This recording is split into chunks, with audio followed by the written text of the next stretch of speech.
하나, 둘, 셋, 넷. 승모가 먹었어. 휴영아, 이거 먹어요. 안돼. 네. 하나, 둘, 셋, 넷. 와, 친구 건 빼들어 먹고 자기 건 안 주고. 박준호 밖에 치킨 있던데 안 먹어? 밖에는 뭐가 있냐? 들어가요? 오케이. 미신이랑 밖에는. 자, 보자.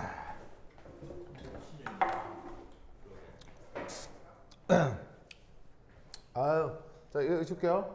이거 줄게요.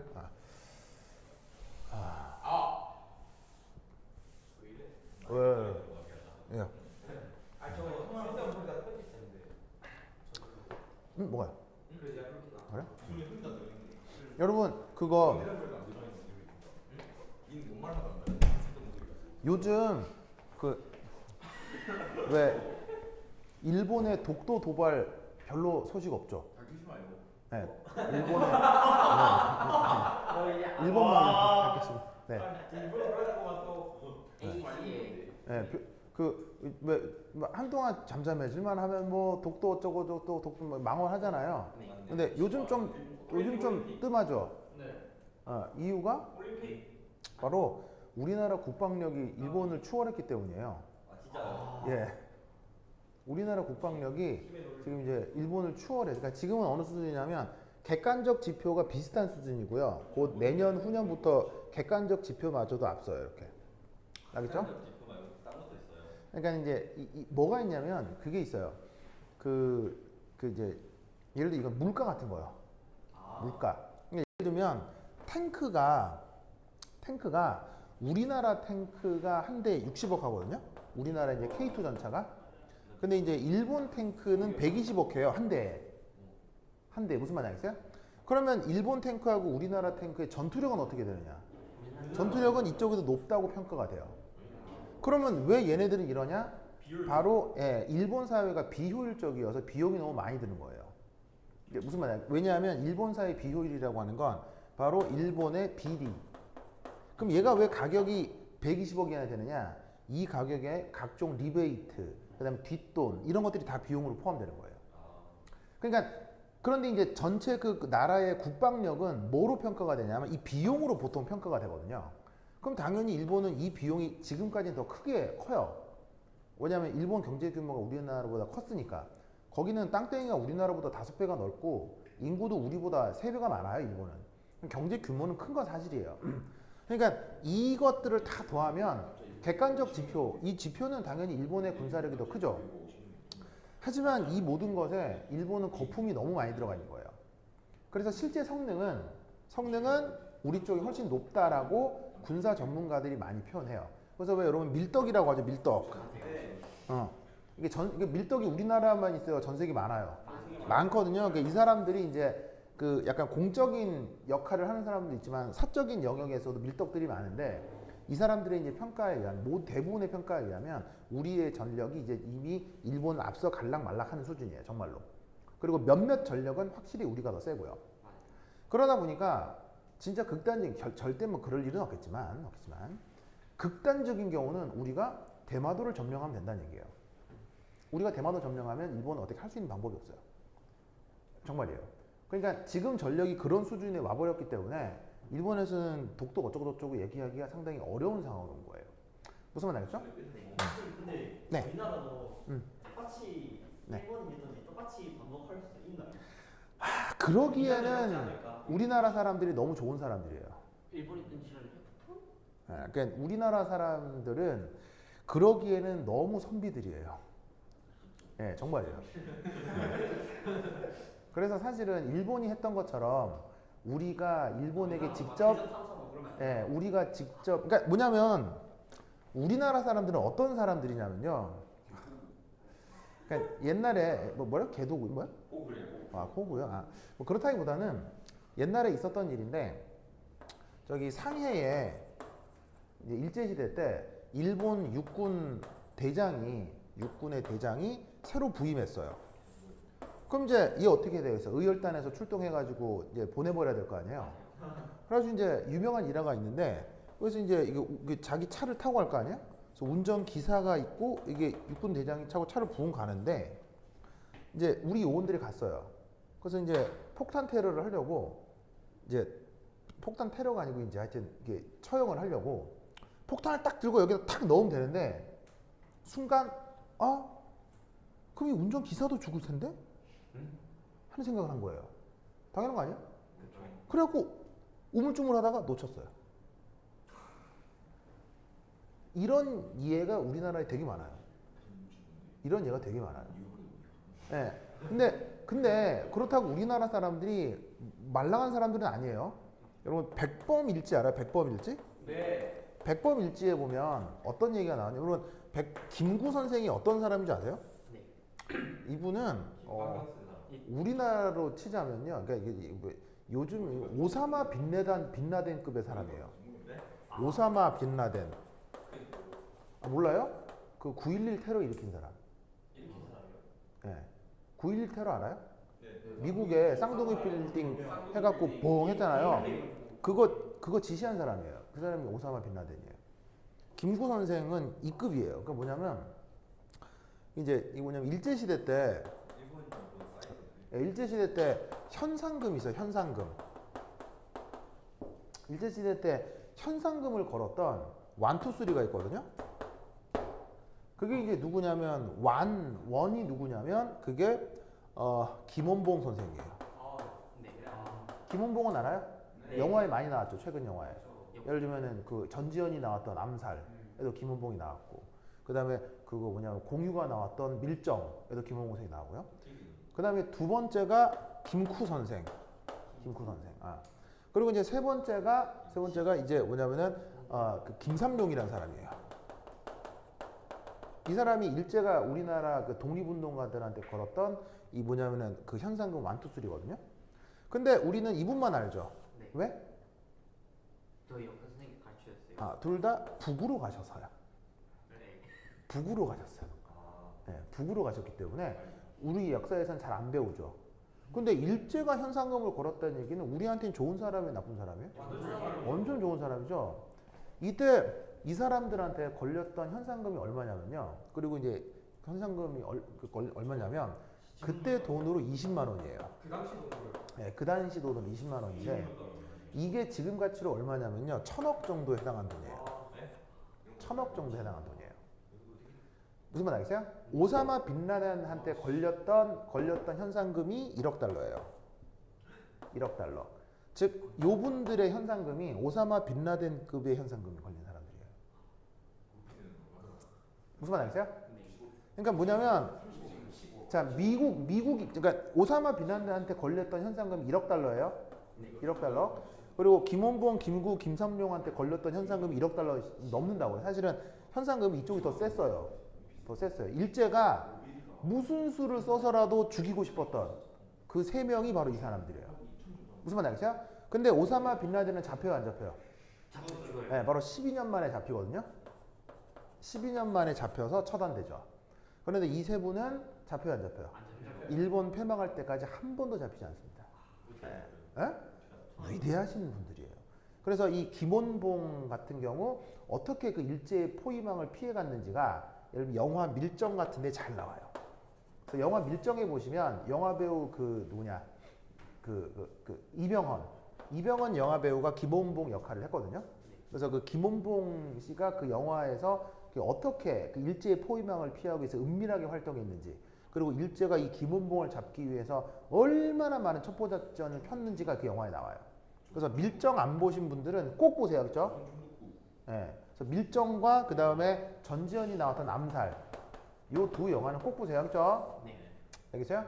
그러니까 이분들이 그냥 말랑말랑하게 대한민국 독립해 주세요 이렇게 했으면 현상금이 걸렸겠어요? 어떤 일들을 하는 사람들이란 얘기예요? 요인, 납치, 암살, 무슨 말 알겠어요? 폭탄 투척 이런 걸 했던 사람들이에요. 그리고 우리가 했던 거는 자 뭐야? 오사마 빈라덴이 하는 건 테러거든요. 근데 우리가 하는 건 테러가 아니에요. 테러가 아니고요. 우리가 하는 거는 직접 행동이에요. 지시하는 게 테러와 직접 행동의 차이는? 지시하는 거랑 직접 테러는요. 테러는 이 뭐냐면은 무고한 사람들도 희생양으로 삼는 게 테러예요. 자, 미국이 그 중동에서 전쟁을 일으킨 책임은 있지만 그게 미국 사람 전체에 있나요? 그건 아니잖아요.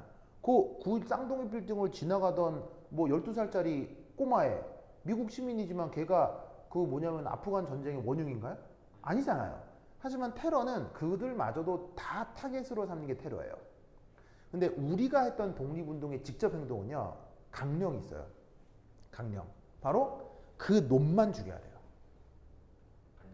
예, 무슨 말인지 알겠어요? 다른 사람들한테 피해가 가면 절대 안 돼요. 무슨 말인지 알겠어요? 그걸 테러와 구분하는 직접 행동이에요. 그래서 우리의 이 독립운동은 훨씬 수준이 높은 거예요. 알겠어요? 멋있지 않나요? 멋있네요. 무슨 말인지 알겠어요? 예, 그래서 직접 행동의 원칙 때문에 여기서 주저했던 거예요. 무슨 뜻인지 알겠죠? 그리고 그 수없이 많은 직접 행동의 배후들이에요. 그래서 김구 선생 같은 경우는 백범일체 어떤 말이 나오냐면요. 드디어 그 뭐냐면은 일본의 밀정을 잡았어요. 어떻게 한 줄 알아요? 백범일체 어떻게 나온 줄 알아요? 일제의 끈앞풀을 잡았다 하면서 어떻게 하냐면요. 여러분 김구 선생이 그 선생이 등치가 산만한 분인 거 알아요? 네. 그리고 어렸을 때부터 무예를 익혀서 이 자체가 킬러예요, 이 양반이. 그래서 백범일체 어떤 말이 나오냐면요. 어떤 말이 나오냐면 밀정을 잡았다. 그래서 당수로 내려쳤더니 두개골이 깨졌다. 이런 말이 나와요. 무슨 말 알겠어요? 김구 선생이 손이 이만한 분이니까 지금으로 치자면 나쁜 길로 빠졌으면 조폭될 분인 거예요. 무슨 말인지 알겠어요? 그러니까 손이 이만한 분이에요. 이래가지고 왜 이만한 사람들 뺨때기 맞아도 떼고떼고 뭐 이런 사람 있잖아요. 김구 선생이 그런 사람이에요. 그래서 진짜 일제 앞잡이잖아. 그럼 어떻게? 이게 당수로 때려서 죽이는 분이에요. 그러니까 우리나라 사람이 만만한 사람들이 아니라고 우리나라 사람들이 알겠어요? 그런데 원칙이 있는 거예요. 직접 행동. 알겠어요? 그러니까 폭탄 투척을 할 때도 어떻게 하다가 기회를 놓치는 경우도 있었던 거죠. 무슨 말 알겠죠? 그러니까 우리나라의 이 독립운동은 사실은 수준이 엄청 높아요. 엄청 높아요. 이때 굉장히 그 유명한 일화도 하나가 있는데 이 육군 대장을 잡으려고 의열단에서 스나이퍼가 5명이, 그러니까 3명이 출동을 했어요. 스나이퍼가. 그 우리나라 그러니까 스나이퍼가 실력이 어마어마합니다. 그래서 이때 당시 그 우리나라 스나이퍼가 그러니까 독립군 소속의 그 스나이퍼들의 실력이 동아시아 최고였어요. 그래서 육군 대장 하나 잡으려고 스나이퍼 3명이 나간 거예요. 왜냐하면 한 방 실패하면 두 번째, 세 번째, 2수, 3수가 있어야 되니까 3명이 나갔는데 근데 이 저격은요 한 번 실패하면 성공하기가 아주 어려워요. 왜냐하면 빵 하는 순간 요인들은 주변에 경호원들이 있잖아요. 경호원들이 둘러싸기 때문에 사실 한 방에 맞춰야 돼요. 그래갖고는 이제 스나이퍼들이 우리나라 그 스나이퍼가 굉장히 유명하신 분들인데 그 중에 한 분 중에 여자 스나이퍼가 있어요. 그 여자 스나이퍼를 토대로 영화를 만든 게 그게 암살이에요. 실존 인물이에요. 그러니까 독립군 소속의 최고 여성 스나이퍼가 한 명 있었거든요. 그분을 소재로 만든 영화가 암살이라는 영화예요. 그 역을 전지현 배우가 한 거죠. 무슨 말 알겠죠? 우리나라 사람이 만만한 사람들이 아니에요. 알겠죠? 그래갖고 이제 2수, 3수가 이렇게 얘는 이제 일본 군 대장하고 이렇게 경호원들이 쭈르쭈르 가고 있는데 저기서 이제 스나이퍼들이 딱 대기하고 있었던 거예요. 자, 저 새끼 보내야지 하고 딱 해갖고 땅 쏘는데 진짜 영화 같은 일이 벌어져요. 얘가 쓰고 있던 모자가 툭 떨어지는 거예요. 그리고 난데 그래 하면서 모자를 주우면서 빗나간 거야. 무슨 말 알겠어요? 그러면서 무슨 일이 벌어졌느냐? 하필 이 상해에 미국에서 어떤 신혼부부가 신혼여행을 온 거예요. 상하이는 그때 당시 국제도시였기 때문에 신혼여행을 온 거예요. 그러면서 이 총알이 신혼여행을 온 이 부부한테 맞았어요. 그래갖고는 이 여자가 죽은 거예요. 실제로요? 네, 실제 있었던 일이에요. 근데 그리고 나서 이제 2발, 3발을 쐈지만 이미 경호원들이 둘러쌌기 때문에 이 암살은 실패했고 결국에는 안타까운 희생자만 생겼죠. 네. 이게 만약에 오사마 빈라덴 같은 애들이 저지른 일이었다면 뭔 상관이에요? 상관없죠. 하지만 우리 선량한 우리나라 사람 입장에서는 이건 절대로 일어나서는 안 될 큰 사고였던 거예요. 그래서 어떻게 했느냐? 미군이잖아요. 그래서 이 얘기를 안창호 선생이 들은 거예요. 안창호 선생이 그때 미국에 있었으니까. 그래서 안창호 선생이 미국 교민들에게 이 위로금을 모은 거예요. 위로금을 모아서 이 부인의 장례식에 안창호 선생이 직접 찾아가요. 그래서 죄송하다고, 정말로 그런 뜻이 아니었다고 해서 장례식에 위로금을 전달하고 온 사건도 있어요. 무슨 말 알겠어요? 이게 어쩔 수 없잖아요. 근데 뭐 그 수밖에 없잖아요. 뭐 다른 수가 있으면 이 사람은 죽었고 어쩔 수가 없잖아요. 이게 우리나라 사람이에요. 그러니까 무슨 말이냐면 우리나라 사람의 철학적 수준이라는 건요, 다른 어떤 나라도 이런 게 안 돼. 그러니까 우리나라 사람의 철학적 수준은 그냥 날 때부터 너무 수준이 높은 거예요. 우리나라 사람들은. 무슨 말 알겠어요? 그러니까 이게 느낌이 안 와요. 그러니까 뭐냐, 다른 나라에서 이런 거 할 것 같아, 이렇게 할 것 같아요? 아니, 우리나라 사람만 이런 거예요. 이 문화적 역량이 모여 드디어 BTS 같은 것들도 만들어진 거지. 무슨 말 알겠죠? 하여튼 그러다. 이 우리나라가 드디어 최근 경제 성장과 더불어 막강한 군사력도 갖게 된 거예요. 그렇다면 이 막강한 군사력으로 우리는 다른 나라를 침략할 거냐라는 거예요. 세계적 목표예요, 세계적. 우리는 절대로 무력으로 침략하지 않습니다. 무엇으로 장악한다 우리나라는? 문화입니다. 문화. 무슨 말 알겠어요? 한국은 전 세계를 미국처럼 무력으로 장악하지 않습니다. 무슨 말 알겠어요? 물론 미국은 여러분 모르시겠지만 미군이 장악한 자리에는 무조건 뭐가 들어갑니까? 네, 미국 문화가 들어갑니다. 그래서 어떻게 됐냐면 2차 세계대전이 끝나고 유럽은 초토화됐죠. 이때 이미 미국은 1920년대에 1920년대에 상무부가 있습니다. 상무부. 우리나라로 치자면요, 뭐 재경부 정도예요. 그러면 상무부 이런 데서는 뭘 다루는 곳이에요? 돈, 상업과 무역을 다루는 부서인데 1920년대에 이미 미국은 뭘 조사하냐면요, 1920년대에 전 세계의 문화 트렌드를 조사합니다. 바로 전 세계의 노래, 음악이죠. 그 다음 영화, 이런 것들을 조사합니다. 전 세계에. 그래서 전 세계 사람들의 취향을 1920년대에 조사합니다. 그걸 문화체육부가 아니고요, 상무부에서 뭐 하려고? 돈 벌라고. 미국 사람들은 철저하게 문화를 문화로 보지 않아요. 뭐로? 돈으로 봅니다. 그래서 미국 애들은요, 여러분 모르시겠지만 전쟁으로 그 나라의 자원을 뺏어가는 것 같죠? 아닙니다. 전쟁을 일으킨 다음에 거기에 미국 문화를 심습니다. 미국 문화가 고급스럽건 저급스러운 건 관계없이. 그래서 어떻게 하냐면 전쟁이 일어난 지역에 거기서 미군이 주둔을 하면서, 그러면 어쨌건 전쟁으로 초토화된 거 아니에요. 그럼 거기 지역 사람들은 심적으로 뭐냐면 기분 좋겠어요? 꿀꿀하겠어요? 꿀꿀한 사람들을 불러 모으면서 어떻게? 미국식 초콜릿을 나눠주고 빵과 스프를 주면서 거기서 미국의 음악을 틀어주고 미국의 영화를 틀어줍니다. 그러면 미국의 음악과 미국의 영화가 수준이 높냐 낮냐의 문제가 아니고요, 전쟁 나서 다 초토화돼서 하나도 없는데 누가 불러가지고 먹을 거 주면서 영화도 들려주고 음악도 들려줘요. 그게 좋아 보이겠어요? 나빠 보이겠어요? 무슨 말 알겠어요? 그리고 그 음악과 영화 뒤에는 무지막지한 탱크와 무슨 말 알겠어요? 자연과학 기술로 총무장한 무지막지한 무기체계가 뒤에 딱 들어서고 있으니까 그걸 보는 사람은 압도되는 거예요.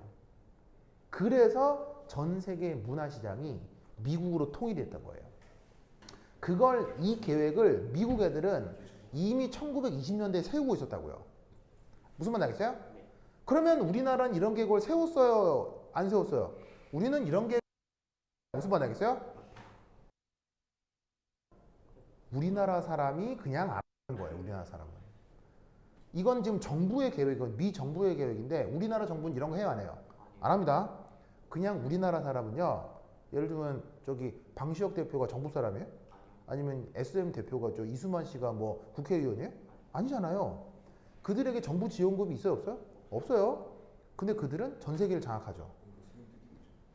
전 세계를 장악하죠. 그래, 차라리 세금은 내네. 무슨 말 하겠어요? 전 세계를 장악하죠. 왜? 우리나라의 문화 수준이 너무 높기 때문이에요. 요런 예시, 요런 거 있죠. 요런 거 하나하나가 모여서 BTS가 되는 거예요. 이런 느낌 하나하나가.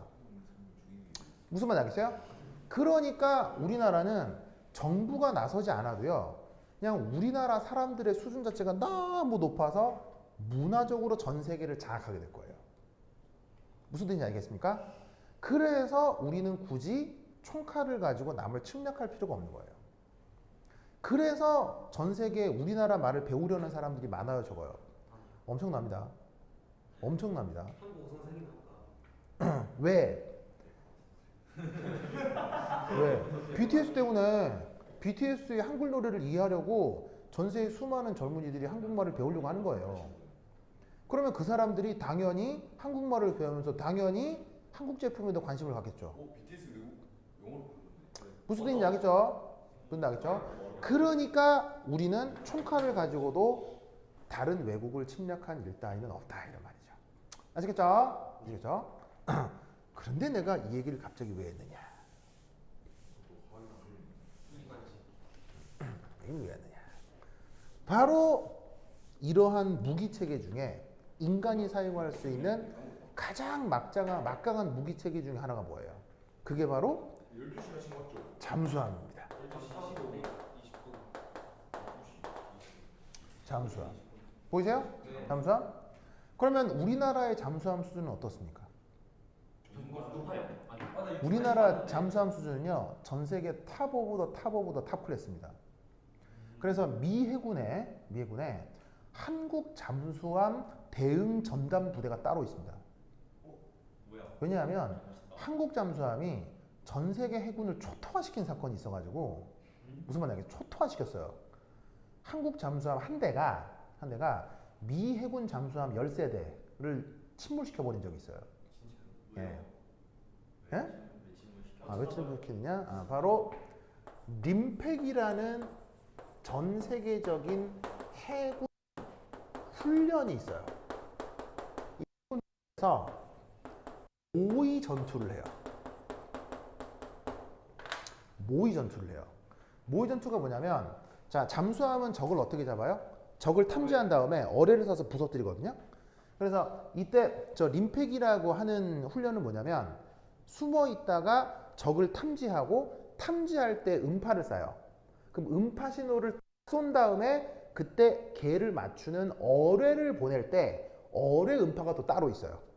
그 어뢰 음파가 딱 찍혀서 시간 안에 도달하면 얘는 침몰한 거예요. 그러면 모의 게임이 가능하다는 얘기예요. 모의 게임이에요. 그야말로 100% 게임. 그래서 어떻게 되냐면 우리나라 잠수함 하나가 그래서 어떻게 된다? 이 모의 게임에서 미 해군 함대를 초토화시켜 버렸어요.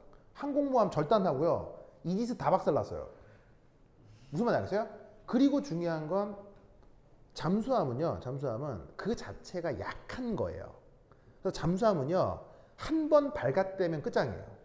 왜냐하면 한 번 발각되면 주변에서 생각할 수 있는 모든 전력을 퍼부기 때문에 잠수함은 한 번 발각되면 끝장이에요. 근데 잠수함은 언제 발각되냐면 바로 남을 탐지하기 위해서 음파를 쏠 때, 어뢰를 쏘는 순간 탐지가 돼요. 그러니까 적이 많을 경우는 기본적으로 잠수함은 목숨을 걸고 공격하는 거예요. 그러면 딱 공격하는 순간 공격받는 애도 있지만 주변에 다른 배들도 있으니까 검출이 되거든요. 그럼 사실은 잠수함은 공격 한 번으로 그 생을 다 하는 거예요, 사실은. 한 번에 여러 번못 쏴요. 하지만 적의 배가 너무 많다면 소용이 없는 거죠. 그런데 놀라웠게도 한국 잠수함 그 13대 침몰시키는 동안 한 번도 검출이 된 적이 없어요. 발각된 적이 없어요. 스텔스. 무슨 말인지 알겠어요? 즉 한국 잠수함은요, 전 세계 해군에게 유령이에요. 뭔 말이냐면 네, 무슨 말이냐면 기동하면서 쏘는 거예요. 기동하면서 쏘거나 기동하면서 암초 밑에 숨으면서 이게 날아가는 거예요. 그러니까 그 위치를 찾아도 이미 한국 잠수함은 움직인 후에요. 그래서 이 미국 칠함대를 괴멸시키는 동안 한국 잠수함은 단 한 번도 이게 뭐냐면 발각된 적이 없어요. 무시무시한 기록이에요. 그래가지고는 림페군론이 다 끝난 다음에 전 세계 배가 다 침몰했거든요. 뭐 영국판 다 침몰한 거예요. 그러니까는 다른 나라 해군들은 기분이 좋겠어 안 좋겠어요? 기분이 완전 족같을 거 아니에요. 그래서 아씨 뭐야 뭐다 죽은 거야. 실제 전투를 다 죽은 거야. 전멸인 거야. 무슨 말? 여러분 이게 어뢰라는 게요. 이게 폭력이 어느 정도냐면 수류탄 3,000발이 한꺼번에 터지는 거예요. 어뢰라는 게. 그럼 어뢰가 한번 터지잖아요. 그럼 하나만 터져도요. 10,000톤급 배가 조각이 나면 반동각이 나면서 그 안에 있는 사람을 전멸하는 거예요. 어뢰가 그렇게 무서운 무기예요. 근데 그 어뢰를 다 맞은 거예요. 그럼 그 안에 있었던 승무원들 200명, 300명 다 죽은 거예요, 그냥. 무슨 말 알겠어요? 그러니까 나쁠 거 아니에요. 그래서 훈련이 취소돼서 그래서 솔직히 훈련 끝. 근데 한국 잠수함은 여전히 숨어 있잖아요. 숨어 있잖아요. 그래갖고 한국 잠수함이 연락한 거예요. 아유, 한국 잠수함 훈련 끝났어요. 나오세요. 어디서 나온 줄 알아요? 네, 배 밑에서 이렇게 오는 거예요. 미국 항공모함 배 밑에 붙어 있는 거예요, 이렇게.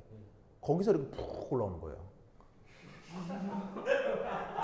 기겁을 하면 기겁 무슨 말 나겠어요? 그 침몰한 배 있잖아요, 침몰한 배. 그게 맞춰서 침몰한 그 항공모함 있을 거아요. 그 밑에 딱 밑에 붙어 있는 거예요. 왜냐면 항공모함이 이만하니까 그 요만한 잠수 밑에 붙어 있으면 검출이 안 돼요. 그게 뭐 이끼인지 뭐 암초인지 알 수가 없는 거지. 그 밑에 붙어 있다가 오케이 하면서 이렇게 나왔다고. 전 세계에서는 기겁을 한 거예요. 무슨 말 알겠어요? 그래서 전 세계 최강 잠수함은 어디? 대한민국입니다. 그런데 이 대한민국이 지금 무슨 잠수함을 전력화했느냐? 바로 과산화수소 잠수함을 전력화했습니다. 이거는 군사 기밀 중에 하나인데. 네? 네. 하지만 밀떡들은 다 아는 겁니다. 그래서 이제 기밀로 분류가 되어 있지만 유튜브에 다 나와 있어요. 다 나와 있어요. 나는 이제 해군 관련해서 알고 있으니까 아는 건데 이 뭐냐? 자, 잠수함의 가장 위험한 순간은요. 잠수함이 어떻게 구동되냐면 잠수함이 이렇게 있으면 잠수함이 이제 잠수함 이게 꼬랑지에 이렇게 프로펠러가 있을 거 아니에요. 그럼 여기 이제 모터가 있어요. 모터가 들어가서 이렇게 가는 거거든. 그럼 모터는 뭐가 필요해? 전기 에너지가 필요하지. 그럼 모터를 구동시키는 여기에 배터리가 있어요. 알겠죠? 그럼 배터리는 한 번 쓰면 끝이잖아. 그럼 얘는 충전해야 되겠지. 뭘로 충전해?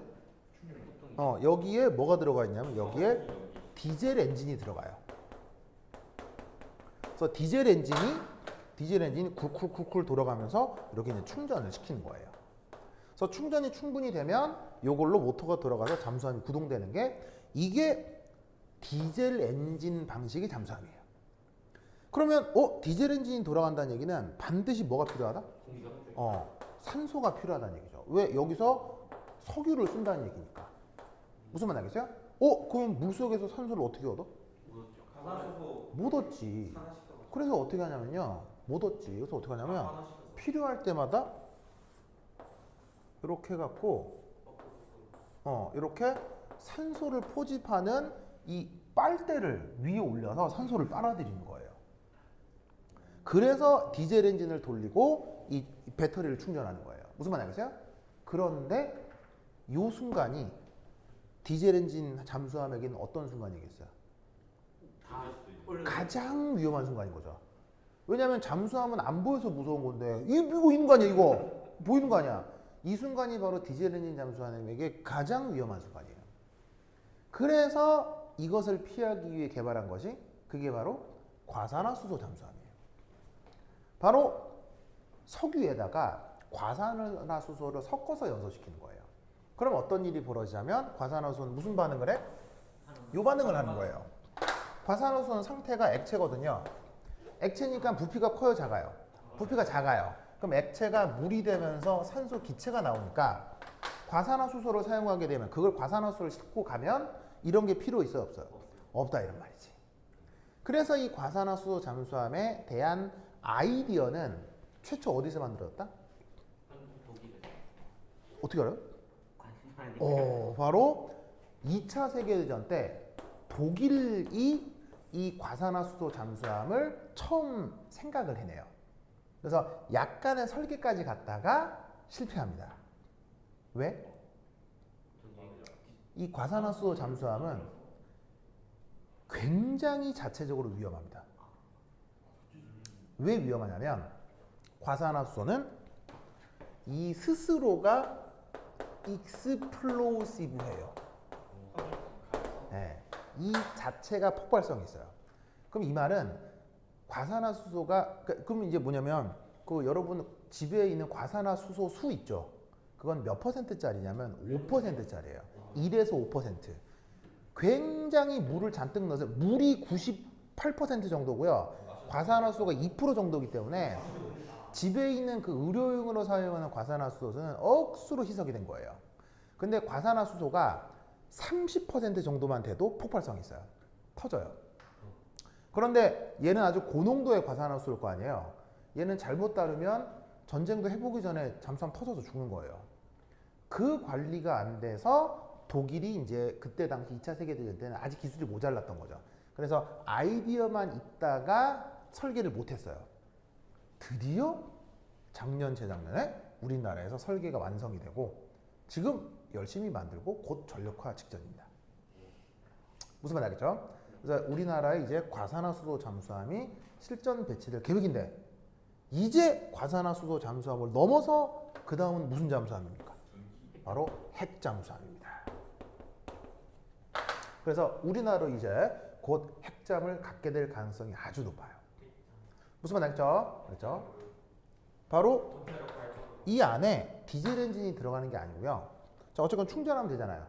충전하는 대신에 여기에 핵 융합로가 핵 융합로가 들어가요.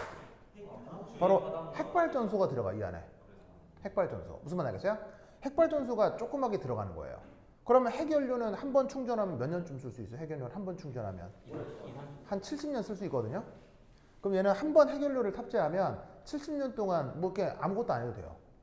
그리고 핵연료는 에너지가 거의 무궁무진하기 때문에 산소를 어떻게 얻어요? 네, 바로 바닷물을 전기분해해서 산소를 얻을 수가 있어요. 그러면 이 말은 무슨 말이냐면 얘는 한 번 잠수하면 70년 동안 안 나가도 돼요. 이론적으로. 이런 게 핵잠수함입니다. 무슨 말 알겠죠? 그래, 예? 미국이요. 미국의 모든 잠수함 핵잠수함이에요. 진짜요? 예. 우와. 미국, 중국, 러시아, 그 다음에 영국, 프랑스가 근데 그거 바로 핵잠수함을 가지고 있습니다. 터뜨리면은 핵 발전 그게 바다에 그대로 그냥 남는 거 아니에요? 위험하죠.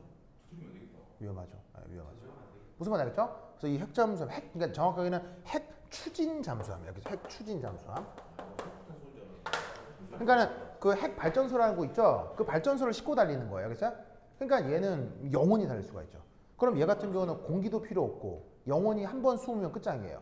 그래서 사실은 강대국 같은 경우는 이걸 가지고 있었으나 우리나라도 이걸 가지려고 했겠어요? 못 가지려고 했겠어요? 가지려고 엄청난 노력을 했어요. 최초로 언제? 네, 바로 노무현 대통령 때 이걸 가지려고 했습니다. 네. 그래서 노무현 대통령 때 이거를 가지려고 했던 프로젝트가 바로 백곰 프로젝트예요. 백곰 프로젝트. 모르겠어요. 이름을 이렇게 붙였어요.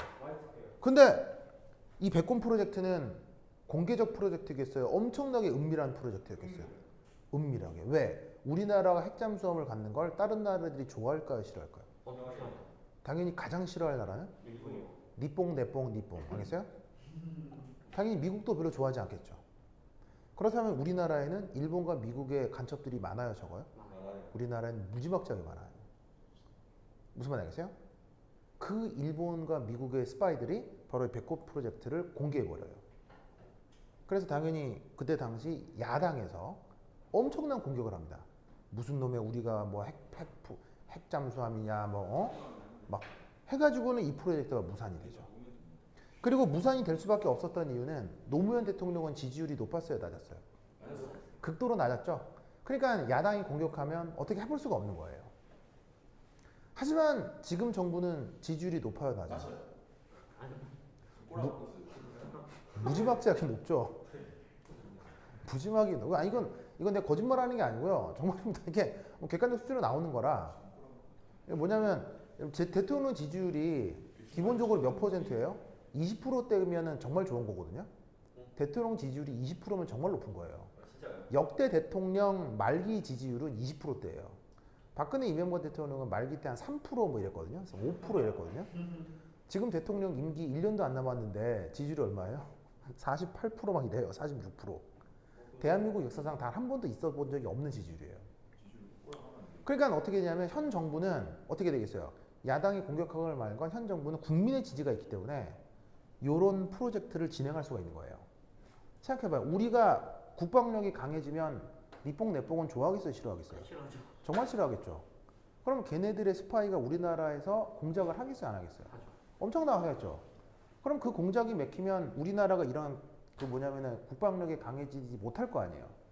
하지만 그 니뽕 내뽕의 간첩들이 우리나라에서 공작을 펼쳐도 우리는 이런 걸 할 수 있는 이유가 지금 정부의 지지율이 높기 때문이에요. 야당에서 공격을 해도 안 통한다는 얘기죠. 무슨 말 알겠죠? 그러니까 정부 지지율이 낮으면 그 니뽕 내뽕의 간첩들이 한 공작과 야당의 공격이 맥히는 거예요. 근데 지지율이 높으면 어떻게 되겠어요? 공작이 안 맥히는 거예요. 그래서 우리나라의 국방을 지금 점점 일본을 쭉쭉쭉쭉 추월하고 있는 거예요. 무슨 말 알겠죠? 그래서 지금 우리나라의 국방력은 누구를 위협할 정도냐면 중국도 위협할 정도예요. 정말요. 네, 중국도 위협할 정도예요. 하여튼 그렇다. 무슨 말 알겠죠? 하여튼 그렇다. 그래서 관상한 선수 얘기를 한번 해보았습니다. 알겠죠? 자, 그 다음 봅시다. 그 다음 221페이지. 여러분 그거 알아요? 저 중국 무기하고 우리나라 무기하고 붙어서 중국 애들 초토화된 거? 몰라요? 중국 국방력 세요 약해요? 세요. 아니 객관적으로 세지. 경제 강국이기도 하니까. 그럼 북한이란다. 중국이 앞세우는 최고의 무기 중에 하나가 바로 대포거든요. 대포. 자주포라고 하는 대포예요. 네, 대포. 대포인데 이제 자주포라고 해서요. 자주가 뭐예요? 자주. 자주 쏘는 거. 자주 쏜다고요? 자자가 스스로, 주가 달리다 주. 스스로 달려가는 대포. 그걸 자주포라고 해요. 그래서 이게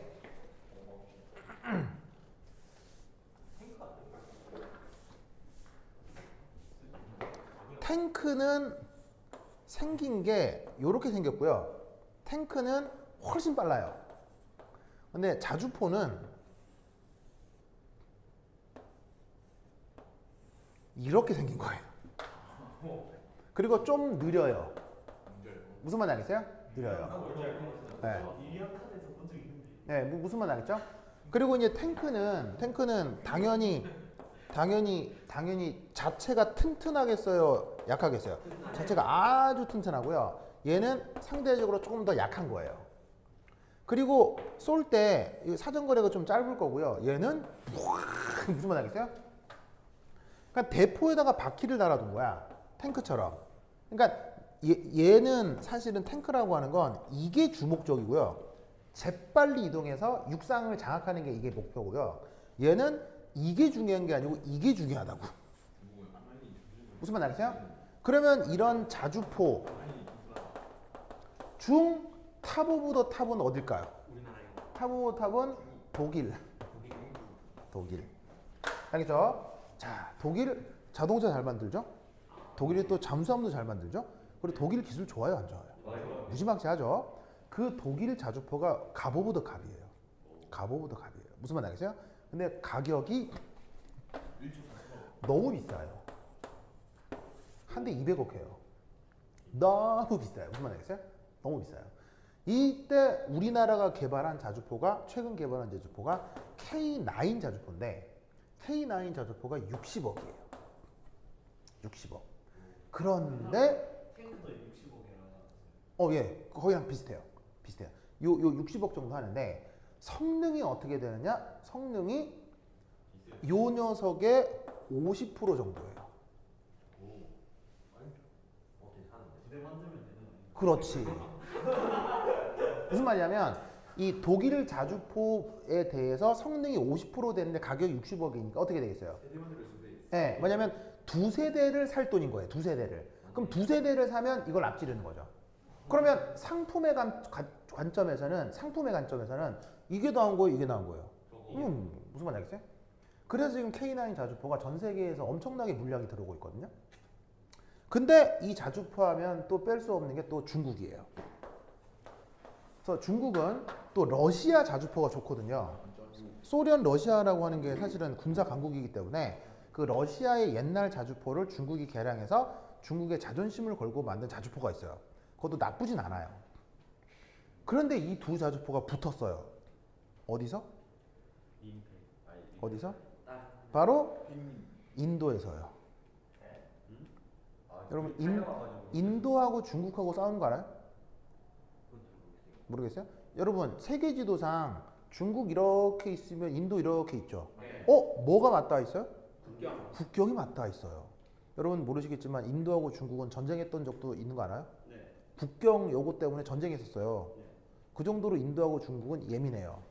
그 국경에 저번 달이에요?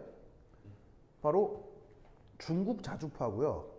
인도가 K9 자주포를 수입했거든요. 두 개 붙었어요. 어떻게 됐다? 중국 자주포가 초토화됐어요. 초토화됐어요. 무슨 말인지 알겠어요? 초토화됐어요. 그래서 어떻게 된다? 인도가 지금 우리나라의 탱크와 자주포를 200조 이상 수입할 예정이에요.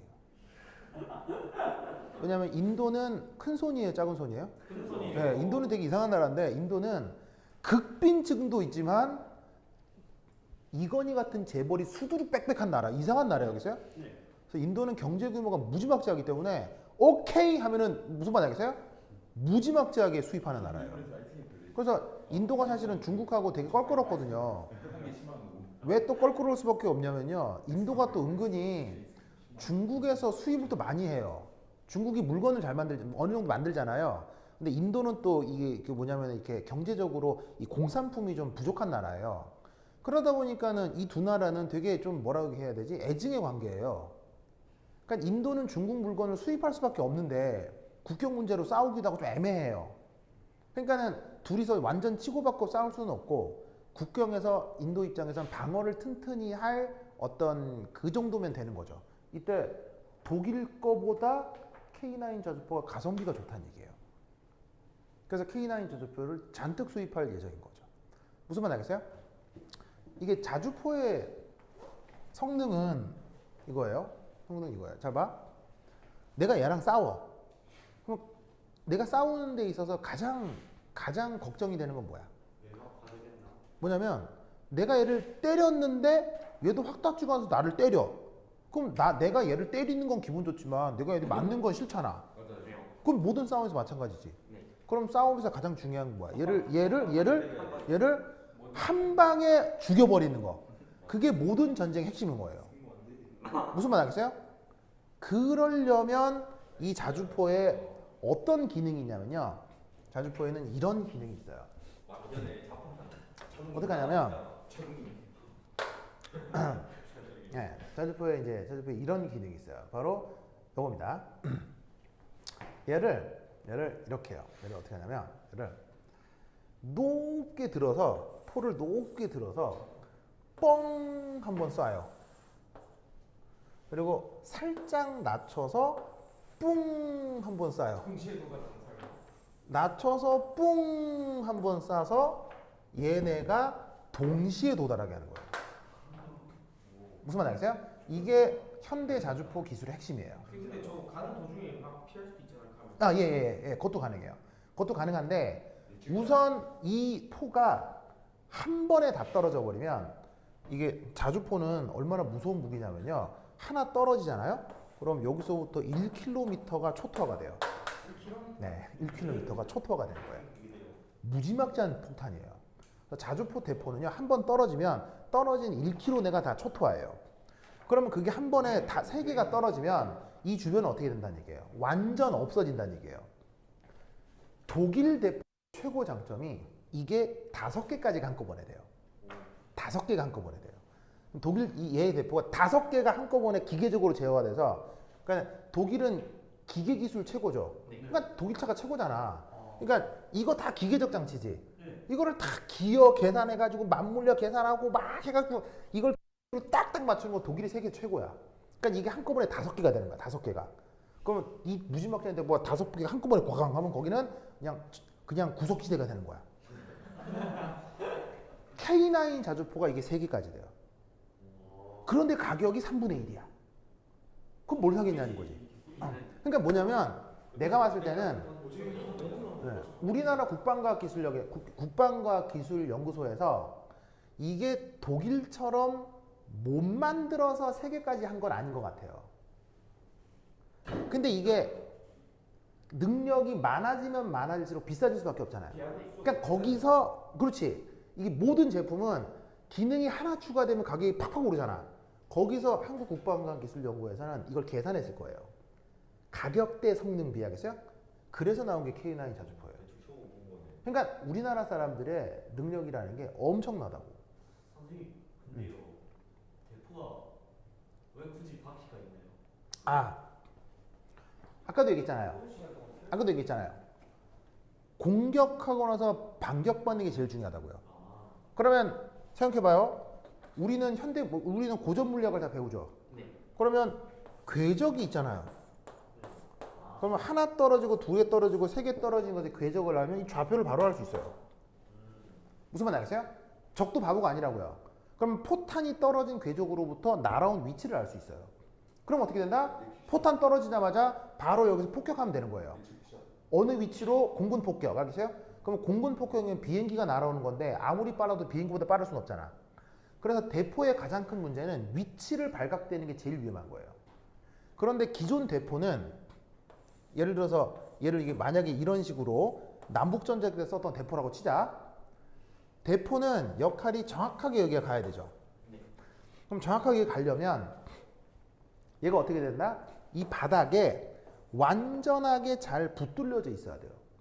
왜? 대포라고 하는 건 반동이 있기 때문에 쏘면서 쾅 하고 밀려버리면 이 좌표가 달라진다고. 그래서 대포는 땅에 완전히 고정시켜서 쏴야 돼요. 무슨 말 알겠어요? 그런데 이런 식의 자주포가 아닌 애들은 어떻게?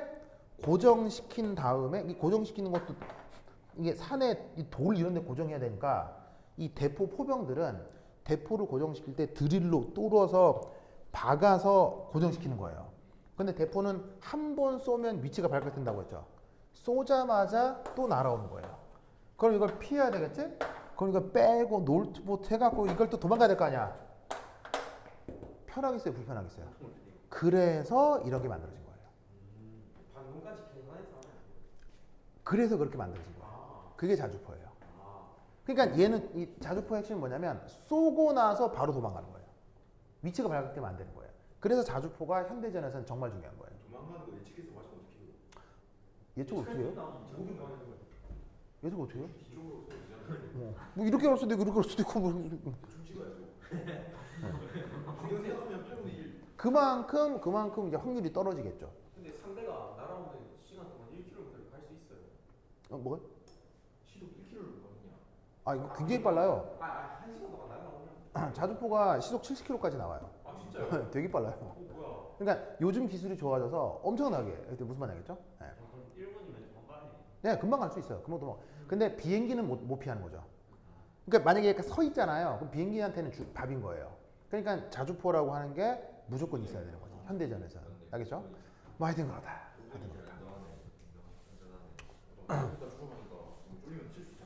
근데 공군이 제일 좋을 것 같죠?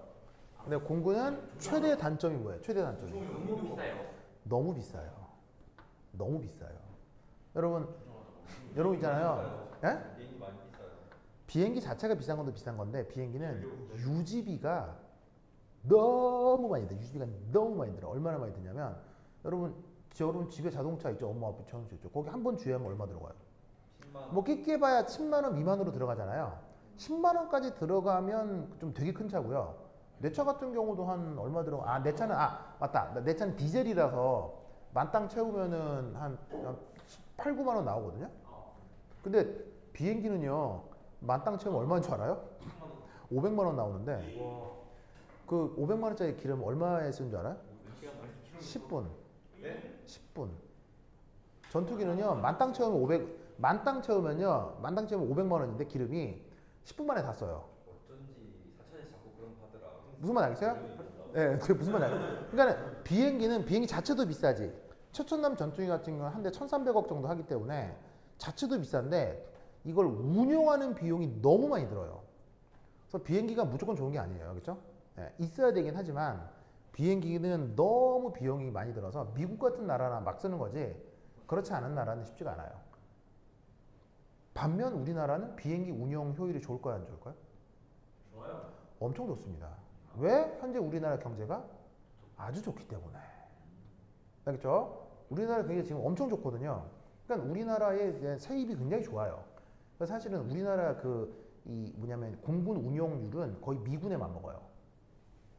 미군이 비행하는 시간 있죠? 그거랑 우리나라 공군이 비행하는 시간이 거의 비슷해요. 정말이에요. 네, 정말이에요. 그래서 1인당 그 파일럿 1인당 그 비행기 운용 시간이 우리나라가 거의 미국이랑 맞먹어요.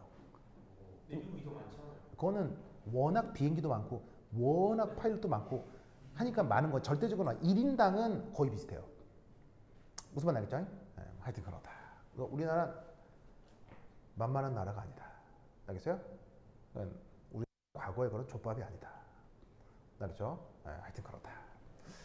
과산화수에서 여러 가지 얘기가 생각이 났어요. 자, 보자. 자, 그 다음 어디를 보시냐면 225페이지. 225페이지. 225페이지. 찾았어요? 중간 스킵한 거는 뭐냐면 네른스트 방정식을 쓰는 거 있죠? 그거는 스킵했어요. 알겠죠? 깜짝아.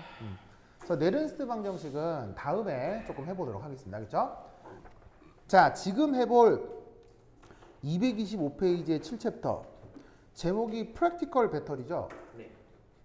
이 부분 하이라이트. 이 부분 하이라이트. 시험에 무지막지롱롱롱 많이 나옵니다. 알겠죠? 무지막지롱 많이 나옵니다. 완전 중요하다. 그래서 7.1에 건전지, 7.2에 알칼리 배터리, 7.3에 납축전지, 7.4에 리튬 아이온 배터리. 네, 거기에 리튬 아이온 배터리 있습니다. 그 다음 7.5에 퓨얼셀. 완전 중요하다. 다 시험에 무슨 말 나겠죠? 네. 그래서 좀 정신 나간 어떤 영재학교의 교사는 이거 전부 다 외워서 써라 뭐 이렇게 시험을 낸 교사도 있긴 해요. 무슨 말 알겠죠? 그냥 5개 주고 외워서 다 써라. 산화전극, 환원전극 다 써라. 이렇게 시험 문제를 낸 이상한 교사들도 있어요. 그렇죠? 그 정도로 중요합니다. 그렇죠? 그렇죠? 자, 이거 하나하나 살펴보도록 하겠습니다. 보자. 자, 여기 지운다. 에이옷? 얏? 이웃?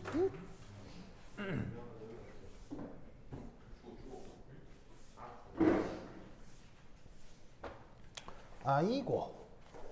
이게 왜 여기 있지? 아, 있구나.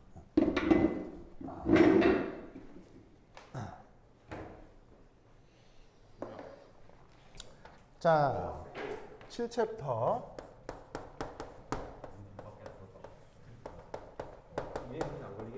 Practical Battery. 자, practical이라는 말의 뜻은 실용적인, 알겠어요? 그러니까 우리가 실제로 쓰는, 그래서 우리가 평소에 보는 바로 그런 걸 우리가 이제 practical battery라고 하는데, 자, 얘는 뭐냐면은 이제 7.1. 원래 표현은 르 클랑쉐셀이라고 해요. 이게 프랑스 사람 이름이거든요. 그래서 이름이 이제 르클랑쉐라고 하는데 쉽게 얘기하면 건전지라고 하는 거 있죠. 이게 바로 르클랑쉐셀이에요. 아시겠죠? 그래서 이걸 개발한 그 사람 이름이 바로 르클랑쉐입니다. 무슨 말 알겠죠? 알겠죠? 자, 그럼 이때 가장 기본적으로 뭐다? NH4Cl. 그 다음에 ZnCl2 수용액. 으로 만든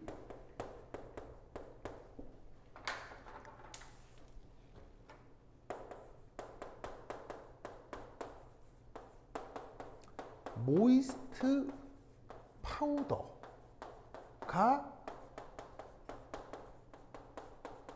전해질로 사용됩니다.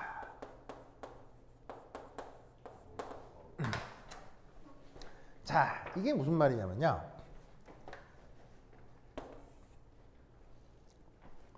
기본적으로 배터리는 무조건 전해질 용액이 필요합니다.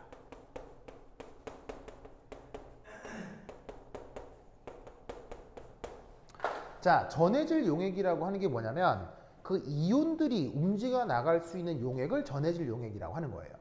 무슨 말 알겠어요? 그래서 우리 저번 시간에 했던 것 중에 뭐 이런 거 있잖아요. 이렇게 하고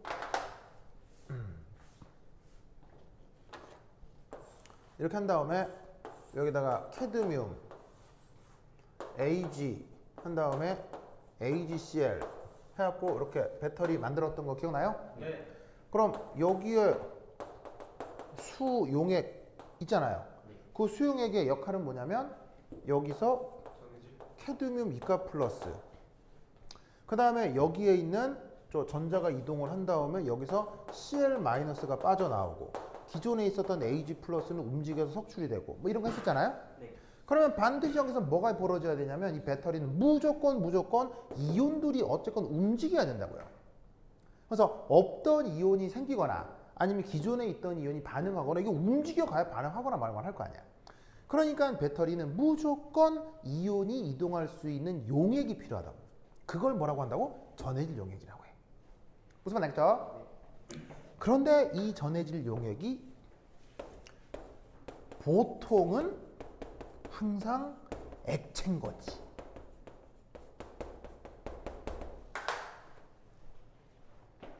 액체인 거지. 그래서 이것도 지금 수용액이니까 뭐예요? 액체지, 액체. 알겠어요? 그런데 그 전해질을 뭐로? 요걸로 쓰겠다는 얘기야. 요걸로 쓰겠다는 얘기야. 자, 뭔 말이냐면 자,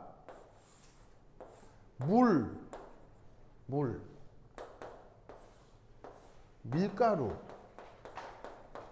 분명 물인데 물을 조금만 쓰면요 얘를 이렇게 반죽으로 만들 수 있지. 그러면 내 육안의 반죽이면 이건 액체야 고체라고 봐야 돼? 고체. 거의 고체에 가깝다고 봐야지. 그것을 모이스트 파우더라고 한 거예요. 촉촉한 파우더. 예, 무슨 말 알겠어요? 촉촉한 파우더. 마치 저렇게 밀가루 반죽해두듯이. 그러니까 뭐냐면 요놈을 NH4Cl과 ZnCl2가 원래 고체 상태로 있었을 거란 말이에요. 네. 거기다가 물을 많이 넣은 거겠어요? 물을 조금만 넣은 거겠어요? 그러니까 뭐냐면 밀가루도 물 너무 많이 하고 밀가루 조금 넣으면 그냥 물이지 그건. 근데 밀가루 많고 물 조금만 넣으면 액체상이 보이지 않는 이렇게 고체상처럼 만들 수 있잖아. 그걸 했다는 얘기예요. 무슨 말 알겠어요? 그래서 얘를 건전지라고 하는 거예요. 건자가 무슨 건자예요? 말라있다 이런 얘기인데 그 말은 액체가 눈에 보인다 안 보인다? 안 보인다는 얘기죠. 그렇다고 액체가 없는 게 아니고요. 액체를 과량의 고체에 이렇게 촉촉하게 묻혀놓은 거란 얘기예요. 그래서 액체가 실제 보이질 않아서 그래서 얘 이름을 건전지라고 하는 거야. 무슨 말 알겠죠? 네. 그렇게 개발된 게 바로 르크랑 슈셀인 거지. 이게 실용적으로 중요하겠어요? 안 중요하겠어요? 실용적으로 당연히 중요하단 말이에요. 왜 중요하냐면 자 건전지 쓰다가 툭툭 떨어지는 경우 있어요 없어요? 있어요. 툭툭 떨어지자마자 막 틈으로 막 물이 줄줄 나와. 만약에 그러면은 쓰기 불편해요? 편해요? 불편해요. 불편하지. 무슨 말 알겠어요? 그런데 툭툭 떨어져서 충격을 받아도 물이 줄줄줄 새어 나오지 않게 하려면 요렇게 반죽을 만들어서 전해질을 사용하면 되겠다라고 이 양반이 생각을 한 거야. 그래서 특허를 내갖고 자기 이름 붙여가지고 이제 돈도 많이 벌고 했겠지 뭐. 무슨 말 알겠죠? 알겠죠? 그래서 얘를 르클랑시 쉘이라 그 뭐냐면 건전지라고 한다. 자, 그럼 이제 이것의 구동 방식이 어떻게 되는지 한번 봅시다. 여기 줄게요. 네.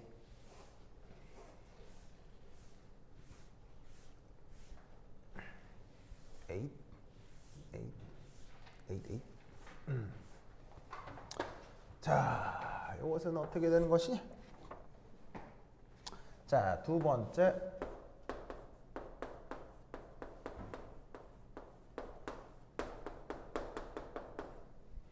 자, 여기 일렉트로드란 말이 있는데 우리말 번역은 전극이라고 했죠. 전극은 무슨 극 무슨 극 두 가지? 에노드 캐소드 알겠죠? 에노드 캐소드. ABC 순서 몰라? 에노드 캐소드. ABC 순서로 하겠죠. 에노드 캐소드. 에노드가 무슨 전극? 산화 전극. 캐소드가 환원 전극. 그러니까 우리말로도 산화 환원 이렇게 하니까 영어로도 에노드 캐소드에 이게 안 헷갈린다고. 알겠어요? 무슨 말 알겠죠? 네. 자, 그래서 그 에노드 캐소드를 한번 생각해 보자 이런 말이에요. 알겠죠? 자, 그럼 그 에노드 캐소드가 이제 어떻게 되느냐? 바로 이겁니다. 첫 번째 1. 캐소드. 자, 우리말로는 환원 전극, 환원 반응이 일어날 것이에요. 자, 이는 뭐냐면 이렇게 되어 있습니다. 이게 어떻게 되냐면 이게 환원 전극은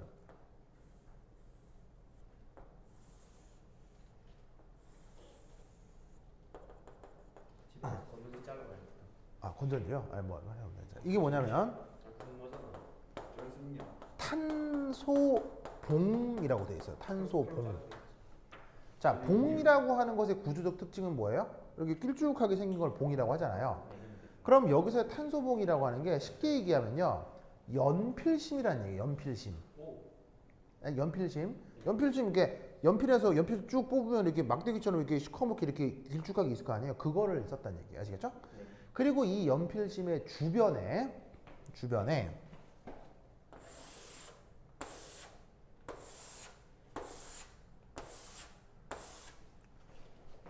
요렇게 고체 파우더로 주변을 감싸요. 알겠죠? 네. 그래서 이 탄소복은 이게 튼튼한 고체인데 주변을 또 다른 고체, 자, 파우더라고 썼다는 얘기는 이거 자체가 기체란 얘기예요, 액체란 얘기예요, 고체란 얘기예요. 파우더도 고체야겠죠? 근데 고체를 갈아가지고 가루를 만든다. 고체를 갈아서 가루를 만든 다음에 주변을 감싼 거란 얘기지. 그런데 이때 이 고체 파우더의 구성은 뭐냐? 바로 거기에 있는 것처럼 다시 한번 흑연과 MnO2로 구성이 되는 거예요. 알겠죠? 네. 그러니까 탄소봉 당연히 흑연이죠. 그 흑연을 갈아서 가루로 만들고 MnO2라는 물질도 사실은 상태가 다 고체인데 얘네들을 갈아서 뭐냐면 파우더로 만든 다음, 분말로 만든 다음에 주변을 이렇게 쑥 감싸는 거예요. 그렇죠? 이런 식으로 캐소드를 만들고요. 그 다음 두 번째, 에노드는 간단하니까. 자, 에노드는 무슨 전극? 산화 전극. 아시겠죠? 그럼 이 산화 전극은 뭐로 만드느냐? 바로 아연판으로 만듭니다. 환원전국이 탄소 보는 거죠. 네. 탄소봉. 그리고 얘네들은 역할이 있는데 이제 그거는 차근차근 말씀을 드릴게요. 그래서 보시다시피 ZN이라고 하면 우리말로 뭐예요? 아연이죠? 그래서 아연을 그 산화전극으로 사용하기 때문에 저 르클랑시 셀은 우리말로 아연 탄소 건전지라고, 아연 탄소 전지라고 하기도 합니다. 그래서 보시다시피 산화 환원 이렇게 되니까 아연 탄소 전지 이렇게 표현하게 돼요. 아시겠죠? 그래서 이름이 다른 말로는 내가 아연 탄소 건전지 이렇게 표기하기도 한다. 아시겠죠? 그죠? 자, 그럼 이때 여기서 어떤 일이 벌어지느냐? 이런 일이 벌어집니다. 줄게요. 네. 줄게요. A.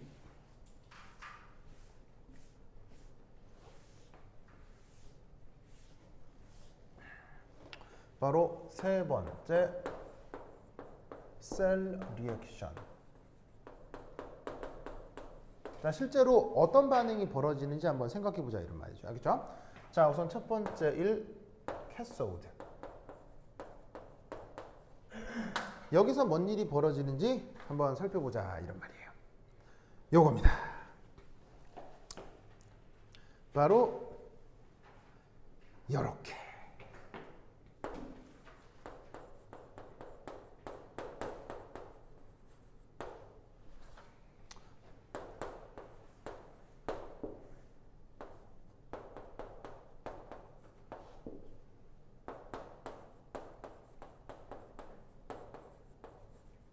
요런 일이 우선 벌어집니다.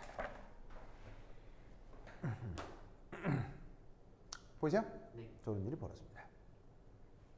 자, 그럼 이 반응에서 어쨌거나 뭔 일이 벌어져야 되냐면 환원이 돼야 되잖아요. 네. 그럼 환원은 산화수가 커지는 거예요? 산화수가 작아지는 거예요? 산화수가 작아지는 거죠? 그럼 이때 이 반응이 벌어진다고 할 때 어느 원소가 환원되는 건가요? 이 반응에서는 어느 원소가 환원되는 건가요? 바로 수소가 환원되는 거죠. 여기서 질소의 산화수는 얼마예요? 질소 산화수는 여기서 마이너스 3이거든요. 그럼 NH3가 된다고 해도 질소 산화수는 뭐가 돼요? 마이너스 3이 되는 거죠. 즉 질소는 여기서 산화환원 한다 안 한다? 안 하고요. 누가 변하는 거냐면 바로 여기에 있는 요 슈쇼가 요런 식으로 지금 환원 반응을 하고 있는 거예요. 어떤 식으로? 수소의 산화수는 얼마죠? 화학 반응을 한 상태에서는 1 플러스죠. 그런데 얘가 H2 가스가 되면 산화수가 뭐가 돼요? 0이 되니까 산화수 증가예요? 산화수 감소예요? 산화수 감소의 환원 반응이 여기서 진행된다 이런 얘기죠.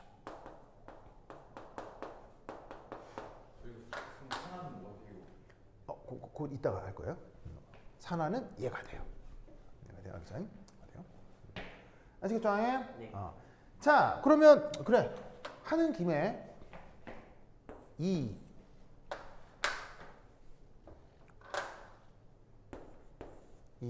바로 에노드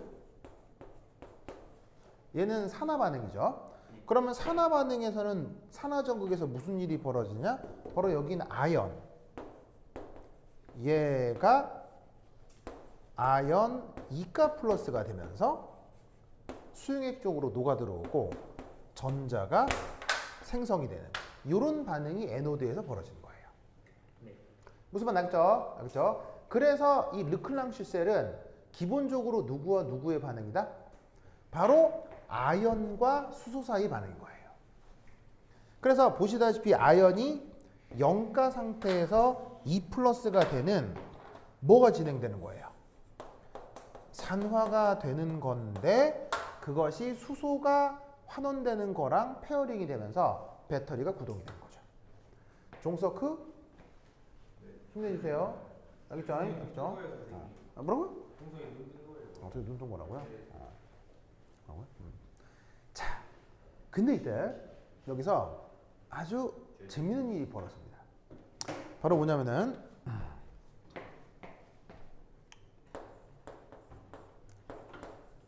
MnO2 보이세요? 이 MnO2가 영어로는 디폴러라이저 맞지? 우리말 번역은 감극제로 작동을 합니다. 감극제로 작동합니다. 그럼 이 감극제 한글로 써도 뭔 말인지 모르겠죠? 뭐 어떤 의미인지. 근데 뭐 예전에 배웠을 수도 있는데. 자, 뭔 말이냐? 그 감극제로 작동하는 반응은 바로 요겁니다. 이 MnO2 솔리드. 그다음 H2 gas 해서 Mn2O3 솔리드 그리고 H2 리퀴드 이런 일이 벌어집니다. 보이세요? 네. 자, 잘 보세요. 여보세요. 여기서 에노드 캐소드에서 일어나는 반응은 뭐예요? 요거고요. 네. 그리고 요거예요. 알겠죠? 그러니까 기본적으로는 이 두 개가 페어가 되는 거예요. 알겠죠? 네. 한 쌍인 거야. 왜냐하면 산화환원 반응은 따로 일어나는 게 아니고 동시에 진행이 되니까. 알겠죠? 네. 그러면 이 반응은 무슨 반응일까요? 물을 만들어 주는 촉촉하게. 이 반응도 가스 없애는 거예요. 이 반응도 산화환원 반응이라는 거 알겠어요? 네. 네. 무슨 말이냐면요. 여기서도 한번 산화수 한번 따져볼까요? 망간 산화수 얼마? 4 플러스 수 산화수 얼마? 0이요. 0 망간 산화수 얼마? 3 플러스 3 바로 3 플러스 수 산화수 얼마? 1 플러스 무슨 말 알겠죠? 그럼 여기서 알 수 있는 건 뭐냐면 망간은 여기서 뭘 했고요? 환원을 했고요. 수소는 뭘 했고요? 여기서 산화를 했고요. 무슨 말 알겠죠? 네. 즉 이 주어진 반응은 이 산화 반응과 환원 반응과 별개로 알겠어요? 별개로 완결된 또 하나의 산화환원 반응이에요. 무슨 말 알겠어요? 네. 그러니까 만약에 이 건전지를 그냥 고지곧대로 구동하고 싶다고 하면 사실 이건 필요가 없는 거예요. 그냥 뭐냐면 배터리에서는 산화되는 거 한 종류, 환원되는 거 한 종류만 있으면 되니까 네. 그냥 이게 환원 전구고 여기 산화 전구고 끝이에요. 이게 끝인데 어떤 실용적 이유 알겠어요? 실용적 이유 때문에 어떤 산화 환원 반응을 또 하나 추가시켜 놓은 거예요. 이게 르클랑 시셀의 좀 독특한 점이에요. 알겠죠? 네. 독특한 점. 알겠죠? 그래서 이미 에노드 캐소드는 끝났는데 얘는 에노드 캐소드와 관계없이 진행되는 또 어떤 반응인 거예요. 기체가 부피가 너무 확 커지니까. 무슨 말 알겠죠? 알겠죠? 그러면 얘가 왜냐? 바로 관건이 요거 때문입니다. 기체가 생성되면 요 얘기는 어디선가 들어본 적 있을 거예요. 전극 표면에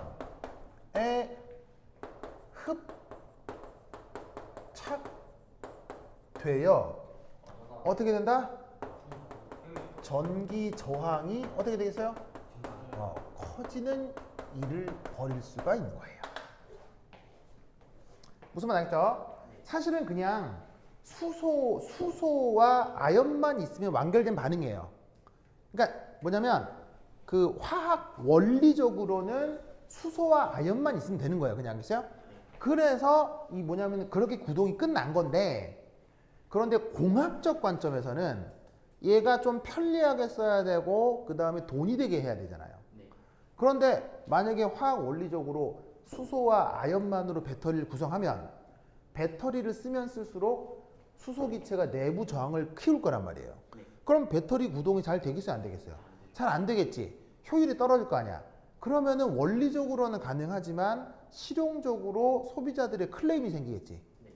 그걸 막아주기 위해서 얘를 하나 또 넣어준 거란 말이에요. 무슨 말 알겠어요? 그러면 어떻게 된다? 이 MnO2가 생성된 수소 기체를 뭘로 바꿔요? 물로 바꿔버리기 때문에 얘가 다시 어떻게 되겠어요? 얘가 다시 물 상태로 주변으로 녹아 나오겠죠. 네. 그러니까 내부 전기 저항이 커지는 걸 막아줄 수 있는 거예요. 그래서 쟤를 또 하나 추가시켜 둔 거야. 알겠죠? 이 MnO2의 쓰임은 원리적 쓰임이 아니라 공학적 쓰임이라는 걸 알아야 돼. 알겠죠? 네. 무슨 말 알겠어요? 그래서 산화환원 반응은 이걸로 완결이 된 건데 거기에 그냥 추가가 된 거다. 이게 다른 배터리에서 이런 장치가 별로 없거든요. 근데 건전지에서만 이런 장치가 추가된다라는 걸 꼭 기억을 해두시기 바래요. 무슨 말 알겠죠? 알겠죠? 그렇다면 이 경우 어쨌거나 어디 있을까? 자, 여기 줄게요. A.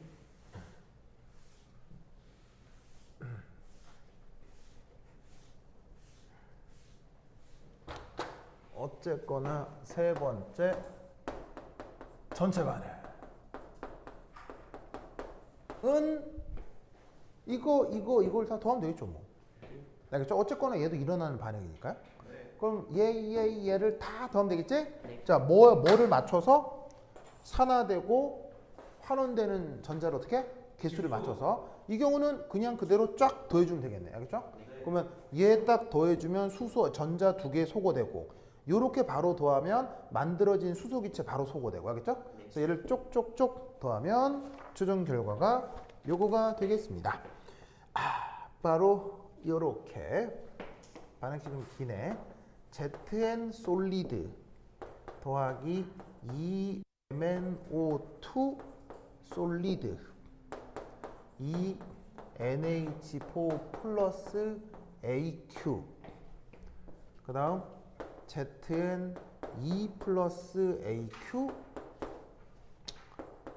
Mn2O3 솔리드 H2O 리퀴드 더하기 2NH3 AQ. 오케이, 됐다. 이것이 최종적인 결과인 것입니다. 알겠죠? 그래서 이게 건전지 안에서 진행되는 화학 반응이다 라는 것을 꼭 여기 두시기 바랍니다. 알겠죠? 네. 됐다. 이때 이 건전지에는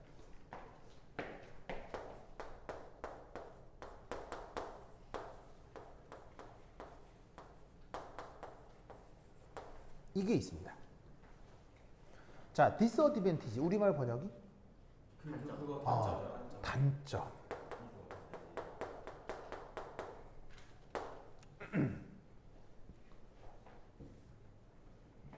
보이죠? 단점. 자, 여기서 뭐가 단점일까요? 응? 생성된 물은 아까 그 파우더 속으로 다 촉촉촉 다 스며듭니다. 어떤 결정적 단점이냐면 바로 뭐냐면 반응이 진행될수록 자, 보세요. NH4 플러스는 증가하고 감소하고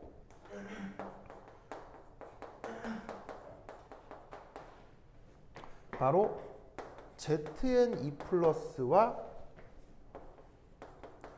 NH3는 어떻게 되겠어요? 증가하겠죠. 무슨 말 알겠죠? 그러면 어떤 일이 벌어지냐면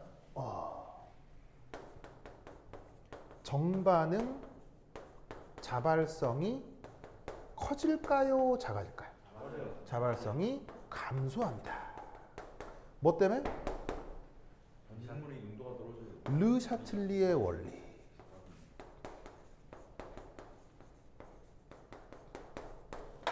자, 르샤틀리의 원리는 우리에게 뭘 얘기해 주냐면 정반응으로 잘 가려면 반응물이 많아야 돼요, 생성물이 많아야 돼요. 반응물은 많고 생성물은 없어야 되는데 반응이 진행되면 진행될수록 어떻게 되냐면 얘네들은 양이 줄고 얘는 늘어나니까 점점점 반응물은 줄어들고 생성물이 많아진다고. 그럼 정반응 잘 된다 안 된다? 잘 안 된다라고 생각을 하는 거예요. 무슨 말 알겠죠? 그래 얘는 쓸수록 되는 거예요. 쓸수록 전압이 어떻게 돼요? 전압이 약해지는 거예요.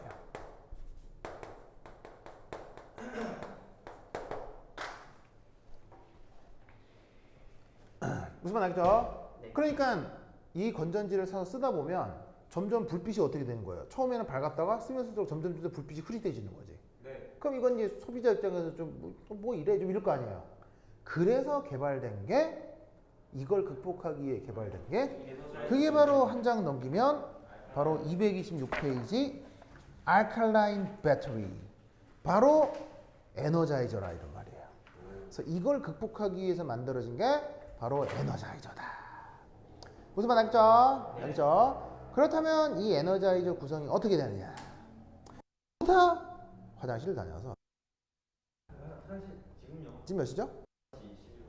11분이요. 12시 21분이요? 11분. 11분이요? 아, 그러면 알칼라인 배터리를 9시간 전에. 잠깐 한번 봅시다. 오, 이것도 새로운 건데. 네, 이건 금방 끝납니다. 예. 금방 끝납니다. 자, 226페이지에 거기 7.2의 알칼라인 건전지 한번 보실까요? 찾았죠? 자, 그럼 알칼라인 배터리가 이제 어떻게 구동되느냐? 저기 줄게요. 네. 줄게요. A.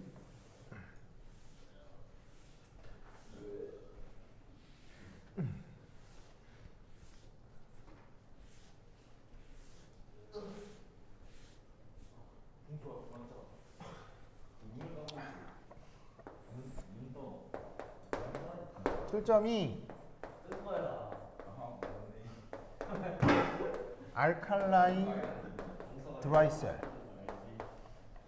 바로 알칼리 건전지를 얘기하는 건데 이게 지금 뭐 팔굽혀펴기 안에 있잖아요. 걔 얘기하는 거야, 그렇죠? 아. 그럼 이제 어떻게 되느냐?